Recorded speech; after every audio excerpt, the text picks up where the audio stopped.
Hello everyone, কিছুদিন আগেই আমরা গিয়েছিলাম জলদাপাড়া ন্যাশনাল পার্কে ঘুরতে।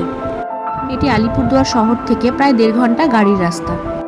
দুপাশে গাছপালা এবং মাঝে মধ্যেই জনশূন্য রাস্তা দিয়ে পৌঁছায় আজকে আমাদের গন্তব্য। কখনো পাহাড়, কখনো বা চা বাগান দেখতে দেখতে মনে হলো খুব তাড়াতাড়ি পৌঁছে গেলাম। তারপর ওখানে টিকিট কাউন্টার থেকে টিকিট করে নিলাম।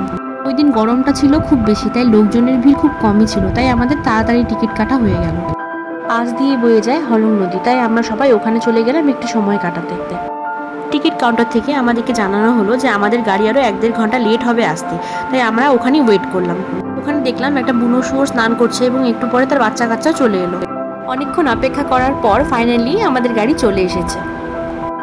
এটাতে করেই আমাদের মোটামুটি 12 থেকে 13 কিলোমিটার ফরেস্টের ভেতরে ঘুরিয়ে দেখানো হবে। রুটটা এখানে আমি ম্যাপে একটু দেখানোর চেষ্টা করলাম। এই যে ওয়াচ টাওয়ার লেখা আছে, এইটুকু পর্যন্ত আমাদের নিয়ে যাওয়া হয়, তারপর আবার ব্যাক করা হয়। প্রত্যেকটা গাড়িতে 6 জনের সিট থাকে। যেহেতু গাড়ির ওপরে নেট লাগানো নেই, তাই প্রথমে আমাদের একটু ভয় করছিল। তারপর আমাদের যিনি গাইড ছিলেন উনি বললেন ভয়ের কিছু নেই। উনি বললেন এই রাস্তাটা ফরেস্টের একদম সাইড করে করা হয়েছে, যাতে ওয়াইল্ড অ্যানিমালসদের আমাদের যাওয়ার সাথে খুব একটা বেশি ডিস্টার্ব না হয়। যত এগিয়ে যেতে থাকলাম দেখলাম যে ফরেস্ট আরও ঘন হচ্ছে। তখন বুঝলাম যে একটু একটু করে আমরা ফরেস্টের ভেতরে ঢুকছি। মাঝে মাঝে ময়ূরের ডাক এবং বিভিন্ন পাখির ডাক। জনশূন্যতায় কোলাহলবিহীন এই পরিবেশে ভয়ঙ্কর সুন্দর কিছু অনুভূতি হলো।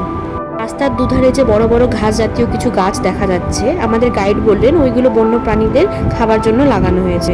ওখান থেকে আমাদের নিয়ে চলে গেল ওয়াচ টাওয়ারে। ওখান থেকে আমরা ময়ূর আর 2টো গন্ডার দেখি। গন্ডার দুটি অনেকটাই দূরে ছিল। জলদাপাড়া অভয়ারণ্য এক শৃঙ্গ গন্ডারের জন্য বিখ্যাত। So if you are lucky enough you may get a chance to see them. তারপর আমাদের সময় হয়ে গেল ব্যাক করার। রাস্তার একধারে আমরা বিশাল বড় এক বুনো হাতি দেখলাম। আমাদের ড্রাইভার বললেন একদম শব্দ করতে না, নয়তো ও তেড়ে আসতে পারে। তারপর কিছু দূরে গিয়ে আরও অনেক হাতি দেখলাম। তারপর আমাদের নিয়ে যাওয়া হলো বিখ্যাত হলং বাংলোর সামনে। সেখানে আমরা অনেকগুলো বাইসন দেখলাম।